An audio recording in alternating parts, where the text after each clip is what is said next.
ఒక్క గుడి కట్టమంటే కట్టకపోతే ప్రపంచమంతా ఎదురు చూస్తూ ఉంటే పేద ప్రజలందరి ఆకాంక్ష రాములవారి గుడిని మీరందరూ అయోధ్యకు రావడం కష్టమవుతుందని ఇంటింటికి అక్షింతలు వంచి జనవరి 22వ తారీఖున రాములవారి గుడిని ప్రపంచానికి ఇచ్చిన నాయకుడు నరేంద్ర మోడీ గారు.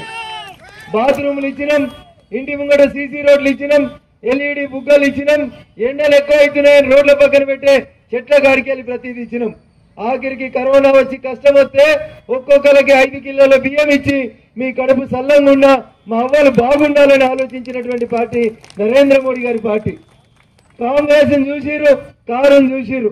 ఒక్కసారి ఆలోచించారు. రేవంత్ రెడ్డి గారు మన నరేంద్ర మోడీ గారు ఇక్కడికి వస్తే ఆదిలాబాద్కి వస్తే అడిగి పోయి దండం పెట్టి దరఖాస్తు ఇచ్చి పెద్దన్న మమ్మల్ని కాపాడు అని అడిగిండారు లేదా? ఆయన ముఖ్యమంత్రి అయిన 4 నెలలలో దగ్గర 15,000 కోట్ల అప్పులు తెచ్చిండు. ఎన్ని తెచ్చిండు? 15,000 కోట్ల అప్పులు తెచ్చి 4 బస్సులు ఫ్రీ ఇచ్చిండు తప్ప మీకు 2 ఇళ్లు రాలే, 4,000 పింఛన్ రాలే. వచ్చిందా? ఇప్పుడు ఏమంటుండు? మా రాహుల్ గాంధీని చూడండి, రాహుల్ గాంధీని చూసి ఓటేయండి, ఆయన ప్రధానమంత్రి అయితే మీకు పైసలు వస్తాయి అంటుండు. అవుతాడా రాహుల్ గాంధీ ప్రధానమంత్రి? అవుతాడా రాహుల్ గాంధీ ప్రధానమంత్రి?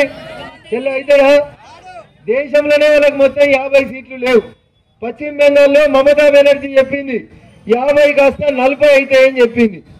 50కి వెళ్ళి 40 అయ్యేటోడు ప్రధానమంత్రి అవుతాడా? అవుతాడా?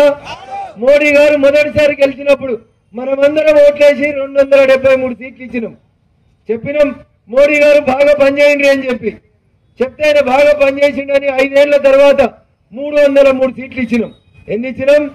273, 303 అయింది. ఇవాళ ఏమంటారు? కాశ్మీర్కి పోయినా, కన్యాకుమారికి పోయినా, ఏడికి పోయినా ఇప్పుడు వచ్చేది ఎవరు వస్తారని చెప్తారు? ఎవరు వస్తారని చెప్తున్నారు? మోడీ సార్ వస్తారని చెప్తుండ్రు. ఎన్ని సీట్లు వస్తాయంటే ఎన్ని వస్తాయని చెప్తున్నారు? మరి 400 మన మెదక్ ఎంపీ ఉండాలా వద్దా? మీకేమైనా కష్టం వస్తే మోడీ సార్ దగ్గరికి డైరెక్ట్ పోతుందా?